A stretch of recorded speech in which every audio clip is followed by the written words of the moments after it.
कहानी का शीर्षक अशोक का हृदय परिवर्तन। बहुत समय पहले भारत में एक शक्तिशाली सम्राट हुआ करता था, सम्राट अशोक। वह मौर्य वंश का महान शासक था। उसकी शक्ति, सेना और राज्य की सीमाएं दूर दूर तक फैली हुई थीं। लेकिन अशोक को शांति नहीं मिलती थी। वह और अधिक जीतना चाहता था।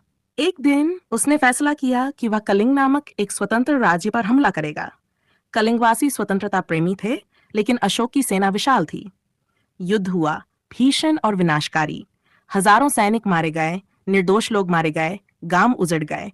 युद्ध जीतने के बाद अशोक विजेता था, लेकिन उसके सामने सिर्फ लाशें, चीखें और राख थी। उस दिन सम्राट अशोक ने युद्ध भूमि में एक वृद्ध महिला को बिलखते देखा, जो अपने बेटे की लाश से लिपटी थी। उस क्षण उसके भीतर कुछ टूट गया।